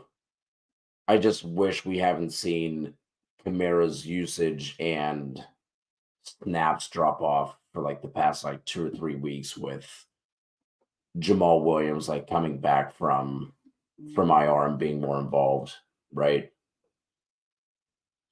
Yes, and I guess there is the caveat too that would worry me is going from Carr to Jameis if it turned into be a multi-week injury for Derek Carr, because Derek Carr makes it more valuable to have him back there because of how much he dumps off to Alvin Kamara, and that's a lot of Kamara's production.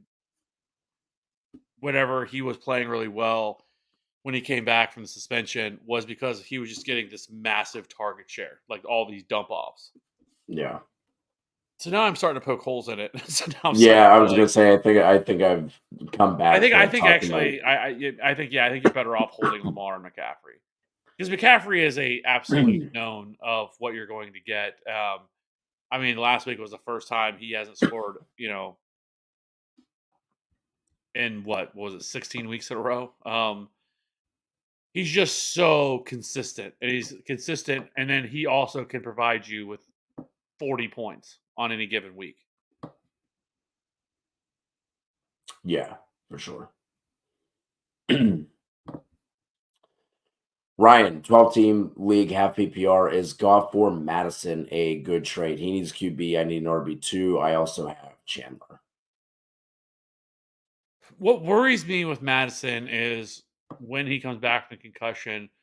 And I know you already have Chandler, and so you're kind of protecting yourself. I think it's fine, I guess. Like if I assume you have an even better quarterback than Jared Goff, um,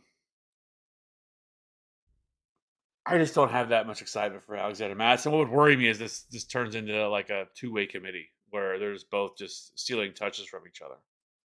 And then neither one are really Yes, startable. and he's not really an RB2. Yeah. Yeah, I mean, I obviously don't mind ever moving off of a quarterback, Ryan, but I think I would try and find another Or does he have a another different option running there. back that you could acquire? Yeah. Because you're not really, Like, it's not really because since you already have Chandler and having both of them on your roster, I don't know how much that helps you. Like, do you really have an RB2 at that point? You know, or yeah, is it more of like an absolutely. RB3? Just want to address this one. Should I keep holding on to Leonard Fournette? This one to me, Will, just depends on your bench size and the league size, right? Like if you picked him up like in a 10-team league, I don't think you have to.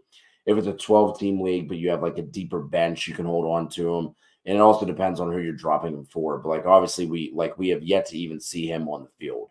So like that one to me just depends on who you picking up, how deep are your benches, and what the league size is. And I don't think he's someone that like is like a must hold or a stash by any means.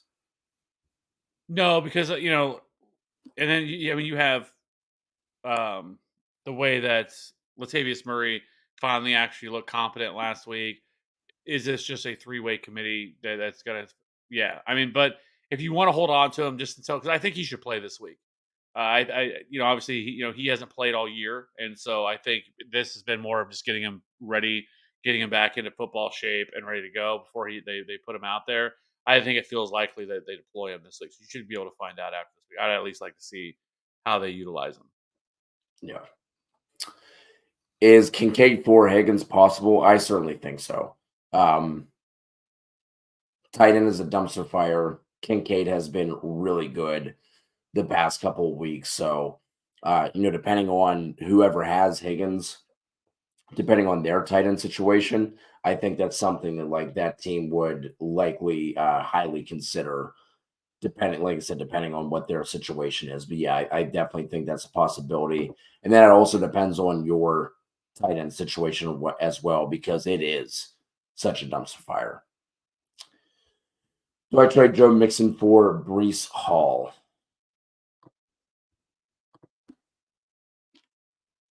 Yeah, I think I would definitely do that if I can do that. If I can get away with doing that, I'm definitely good with doing that.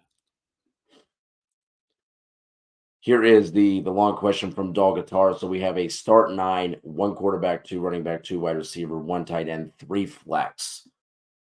Hurts a QB, RBs with JT Montgomery, wide receiver Amon-Ra, Olave, tight ends Kittle, Cole Kmet, and then flex is Puka, Higgins, Rice, or Godwin. Have three first projected 1-1, 1-4, 1-9.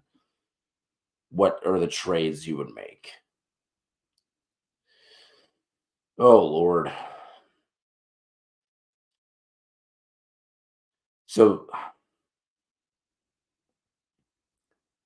So this roster, like you should be a contender. I'm assuming Dog Guitar, like unless like you just like made a bunch of moves, with being like a bad team, with like when your record was bad and like now you've assembled this.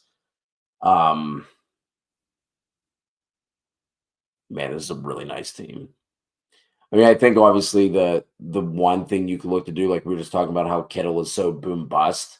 Like if you really wanted to make a move, but no, never mind. I wouldn't want to have three Lions on my team. I was gonna say something about like maybe going after Laporta in a dynasty league, but I wouldn't want to be rolling out Monty, Amon-Ra, and Laporta on a week to week basis. Um, Man, I don't think there's like I don't think there's a ton of moves you like have to make. And I think with the players you have, like you could almost go after like whoever you want. To be honest, like that's what's making this really hard because like outside of like tight end, I don't see like any like major upgrades to be made. I mean, obviously Montgomery's an RB2, like you could upgrade there. Um, but in a dynasty, he's not going to carry as much value, especially now with Gibbs popping off. I mean, maybe you take Monty in one of those, like your 1-4, 1-9. I would take the 1-9. I wouldn't want to move one of those top two first, just because they're going to grow so much more in value the closer we get to the closer we get to like whenever your draft actually is. But other than that, man, like this is a really nice squad. I like this a lot. Like this is a really hard scenario to try and break down because of like normally it's like you have like one good piece. It's a crappy team. But like here, like you have so many options and so many different ways you could go. Um this is And must feel very good too, knowing that you already have Marvin Harrison Jr. just ready next year. You're just gonna have Marvin Harrison just ready, locked and loaded.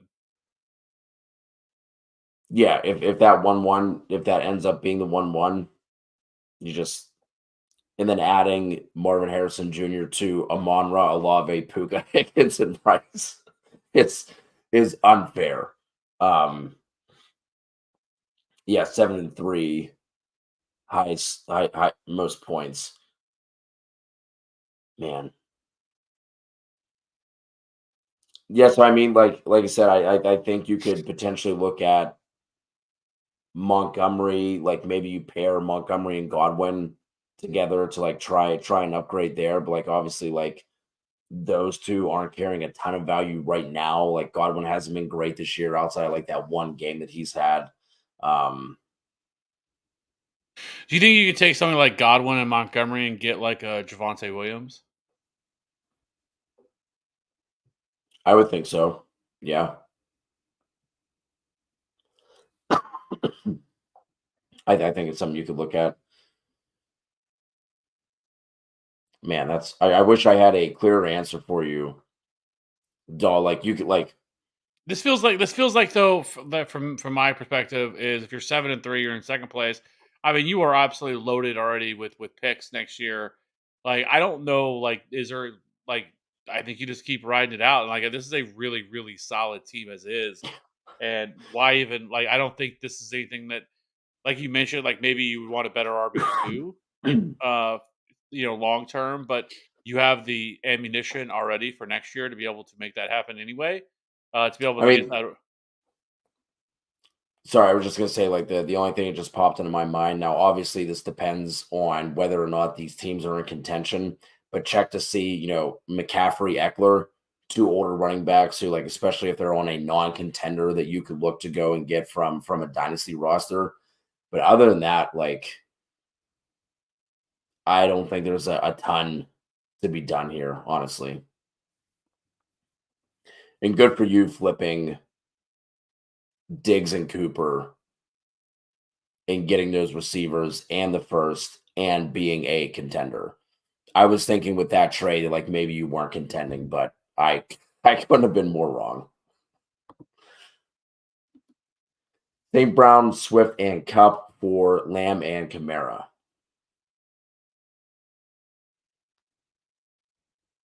I want the St. Brown side. Yeah. St. Brown side for me as well.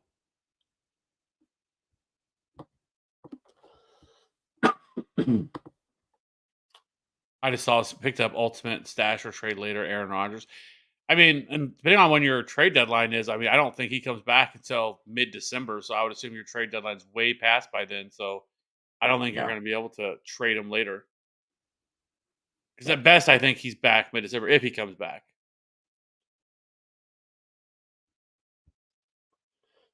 12-team PPR, 6-4 team. Hurts and Baker, Pollard, JT Ramondre, Brian Robinson, Diggs, Dell, Zay Flowers, Brandon Cooks, McBride, Waller on IR. Any moves I should do? Thinking of trading away Pollard for Achan or Bijan. I don't think you can trade Pollard for Bijan with the way he's playing. And I don't even know if you're going to be able to trade him for Achan at this point just because of how good Achan was prior to the injury. So at this point, unfortunately, if you are somebody who owns Tony Pollard, I think you have to hold Tony Pollard because his value isn't as high at this situation, and because of the offense. Like I know we talked about in the an hour ago about Saquon Barkley and me wanting to just do whatever I can just to get out from under him. But this is a different situation. Like Saquon Barkley's on not even arguably the worst offense in the league at this point. And there's just not a lot of upside to be had with that. He could find his way into the end zone a couple times. He's going to see a ton of touches. But at the same time, if you're Saquon Barkley and you know that you're going to be a free agent after this year, more than likely, I mean, what stops you? I pulled a hamstring, man. They're not going to the Yeah. playoffs. Why not shut him down? Like, I think there's so much stuff that could happen here with Saquon. So that's a different conversation. So, but with Pollard, it's not the same. Like, he's still in one of the best offenses in the league. I know he's been terrible. Maybe they figure something out here and give some more opportunities to Rico Dowdle, take some of the load off of him, and make him more efficient like he was before. Kind of switch things up and kind of utilize him a little bit more like he was last year. So I'm holding Tony Pollard at this point because I don't think you're going to be able to trade either him for either one of those two running backs at that point. You're 6-4, like, and then not just a trade, but Baker Mayfield you don't need in a one quarterback league. Assuming this is one QB, as long as it's not a super flex, you have. And now that Jalen Hurts has had his bye, there's no reason for you to hold on to him.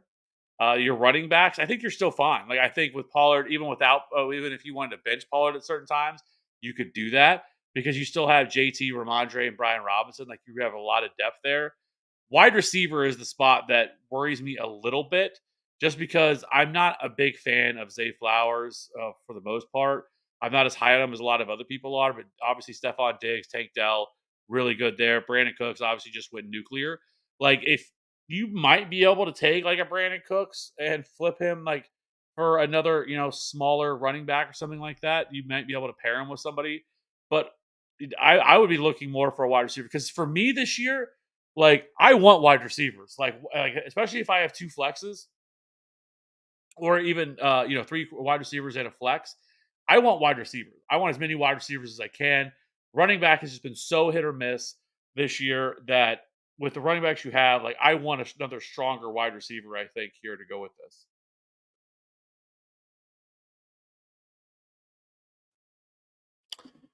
Waddle, Kincaid, Cook for AJ Brown and Algier. I have Bijan.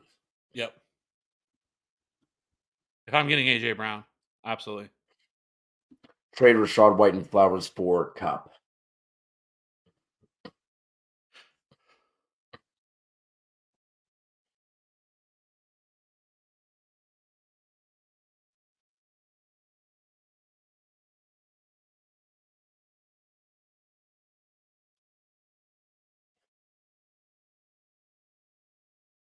Yeah, I think I do.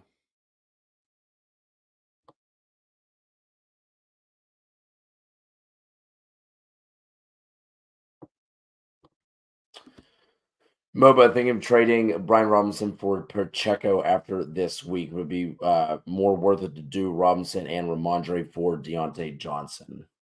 Which one would you do?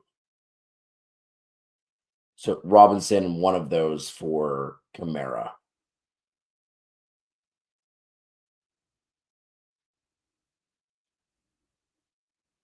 Yeah, I mean, I would do Robinson for Pacheco after this week if you could. Yeah, I think so too. Yeah.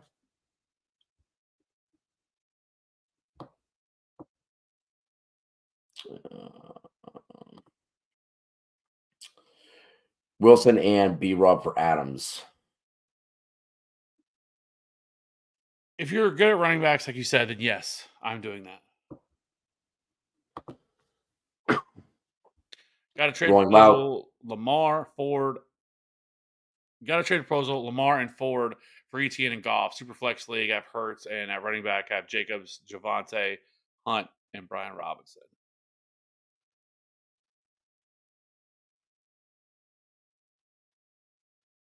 Yeah, I think if I can get, because that's a pretty massive upgrade going from Ford to ETN in itself. Yeah. I know it's a super flex, but Jared Goff has been really good. Obviously this year, what? Let me see. I just want to see one thing because we still have the old Jared Goff narrative of home road. I just want to see or see something really quick.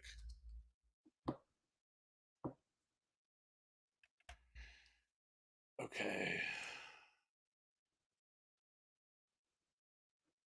So the fantasy championship is Cowboys, which is in a dome. That doesn't matter because Jared Goff has been really good inside the dome. It's really been outside that's killed them. And it's the game before that against the Vikings in a dome, and then they get the Broncos in a dome. So those last 3 games are all in a dome. Actually, take that back. So if you look at their remaining schedule, they only have one game that's outside because they have a home game against the Bears, home game against the Packers, on the road against the Saints inside the dome, and then the Bears which is not the right before the fantasy playoffs. It's against the Bears outside, and then from there, home Vikings dome, Cowboys dome. So yeah, I'm cool with doing it. Yeah, I'm doing that. I feel fine with getting Goff, and then you're getting a massive upgrade with ETN. So, golly. So we'll go to this, and then Recon also has something above. Traded Zay and Gus for Puka and Jake Ferguson. Was that a good trade? Yeah, I think so. Yeah. I'm good with it. Yeah. Tank Dell for Fields, straight up 1-for-1 offer as well. So it looks like Recon 4 and 6, 8th place, borderline elimination. T-Law, Aaron Jones, Mixon, JJ, DJ Moore, Waller, Nico, Gus, Tank Dell, Zay Flowers, Higbee. So it'd be trading, obviously getting the potential upgrade of T-Law to Fields. Is that a trade you would make? To trade Tank Dell. You have Justin Jefferson coming back. Still have Zay sitting there. Nico, DJ. So trade Tank I Dell think for if Justin I'm Fields. Yeah, I think if I'm sitting and staring at elimination, I'm going to make that swing and just cross my fingers and pray that we get good Justin Fields the rest of the way. Like, you have Yeah. nothing to lose. You know what I mean? Sitting at 4 and 6, like, you got to start stringing together some wins here.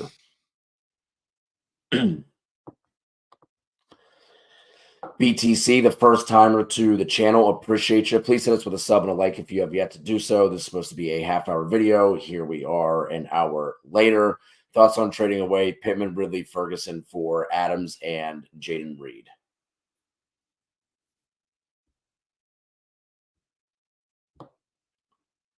Yeah, I'm going to do that. Sad as it is because I love Michael Pittman, but Calvin Ridley's been an absolute zero this year. Yeah. And yeah, so Javonte Adams obviously is the best player in the trade, so I'm doing that. If you jumped in the middle of the video or later on, sorry for skipping all of the start sit questions. There are going to be a ton of opportunities for you guys to ask those. But with this being a trade video, we want to get through all of the trade questions. We're going to be going live on Thursday night, or on Friday, sorry, to do the start sit show. You can drop a question on any of our other YouTube videos, and I will also drop the Discord link in the channel here as well. And then Kev, if you would like to talk about Mr. Derek Brown here. Yeah, well, if you're still in here, D-Bro, you can go. No.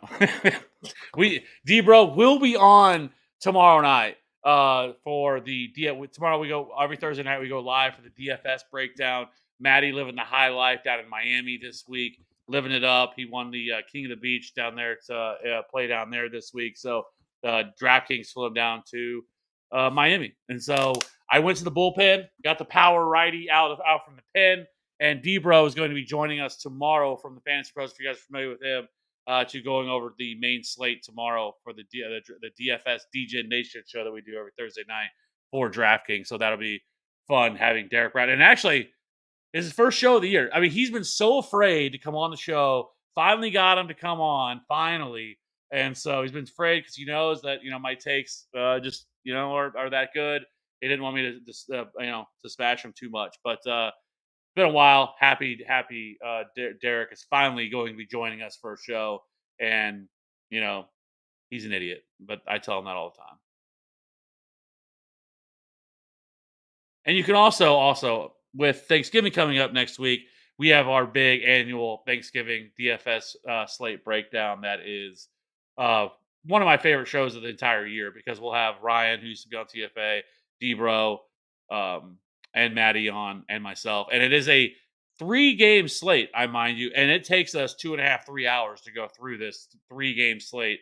Whenever we can do an entire main slate of 12 games, we can do that in an hour. But for whatever reason, 3-game Thanksgiving Day slate takes us 3.5 hours to go over. I have no idea why.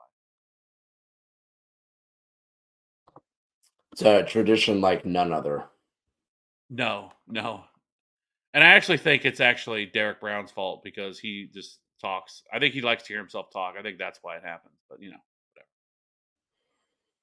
Yeah, well, whenever you have you and Debro, so I think we were both guilty of that. That I think that's where it comes from. No doubt. That's all. I just joined. Hope people answer their questions. Yes, the Discord is awesome. The Discord, if you haven't joined, it is growing almost it feels like every day. There's a lot of conversations going on there. There's a lot of people talking, a lot of people answer questions. You can tag us if not. Me, I'm in there at same as on here at Fantasy Ground 13. Cody as well. You can tag us and we'll get to you if we don't see it. But yes, there is a ton to talk about there over on the Discord. So, and the people in there will definitely look to help. So it's absolutely free to join, and it's a great community. So, other than that, it was funny. Before we got here, a little quick story that because at first we were just going to do this offline, we were going to record it and just publish it tomorrow as a short video. I got this idea, and I was like, "Oh, hey Cody," so I called him. Hey man, what if we just went live and did this? Knocked it out like we do the waiver show. And I was like, "Yeah, I think in like 20, 30 minutes we'll be in and out, we'll be done." And he's like, "Yeah, man, as long as we keep it to like 20 or 30 minutes, let's do it. We can answer a couple questions at the end. We'll be out of here." Well, an hour and 42 minutes later, here we are. Still going. Because we have to answer every single question because we are here to help you guys. And so, yes, what was supposed to be a 20, 30-minute video has went on almost 2 hours. Over on Twitch, Mr. Vengeance, trade JJ for Cooper and Eckler. Yeah, I'm doing it. Yeah, I want Eckler. Yeah. Oh, wait a second. That's it. Is that Amari Cooper? Or is that Cooper I don't even care. I don't even care about that. I care about the Eckler side. Like I'd rather have Eckler over Justin Jefferson the rest of the season. Yeah, you're probably right. I don't know. That's tough. Justin Jefferson's such a dog. He is, and I know Dobbs has been really good, but Dobbs also just targets the fuck out of tight ends. Like, don't get me wrong, Justin Jefferson's still going to get his, but I still think it's going to be a downgrade passer-wise. Like, Kev, you were talking about, like, Dobbs could be a higher fantasy producer over Kirk Cousins the rest of the way through. That has a lot to do with his legs, right? But, like, I still think it's gonna run through Hawkinson first. Jefferson's gonna get his. I'm not saying that. But the quality of targets, I don't think will be as good as they were coming from Kirk Cousins. And then because of Josh Dobbs' ability to run, you could still see him being a higher points per game producer over Kirk Cousins. So I would still do that trade because I want the Eckler side rest of the season. Yeah, because Amari doesn't matter to me, especially with the quarterback that he has now. So it is pretty much he's not great. Like, yeah, I think maybe you could. I don't know. I just hate getting rid of Justin Jefferson, but I think it's close. Cooper pushes it over the top. Even if Amari Cooper, with the quarterback, he's still probably like a low end wide receiver 3, high end wide receiver 4. I think, right? So, anyways, all right. I think that's all the questions. Do you guys prefer Olave or Metcalf rest of the season? I'm gonna go probably Olave. But I could go either way with this one. Both of them have been pretty disappointing. I know Olave finally had a pretty solid game this last week. DK Metcalf was okay. Geno Smith has been terrible, but so is really Derek Carr for the most part. So I could go either way with it, but I would slightly lean Metcalf just because of the matchups that they have remaining. Now, don't get me wrong, Olave's fantasy schedule is also really good as well. They have that 9th easiest remaining schedule, but Metcalf has the easiest remaining schedule rest of season.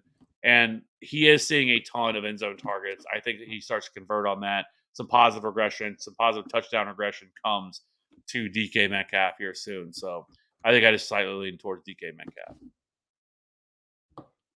That being said, I think we're going to go ahead and get out of here. This 30-minute show to end up taking almost 2 hours. So that's what we do. We're here to answer everybody's questions and help everybody out ahead of the trade deadline. We will be back tomorrow night for the DFS show. We'll be back again on Friday with do our normal start sit show that we go for usually about 2.5, 3 hours. 2.5 hours. Every single question that we have in the chat. So that we'll be back, which I do prefer Friday because you get all of the injury reports. You know pretty much who's in, who's out. It doesn't have to be like, well, if this guy plays this guy, but if he doesn't, we'll go get this guy. You get a lot more straightforward information from that point. So that being said, we'll be back Friday night to answer every single one of your start sit questions so we can get that Week 11 dub to get that Thanksgiving week started off right. So we'll see you guys soon. Hope everybody has a great night. Hit that like and subscribe button if you haven't already. We'll see you on the next one. Bye.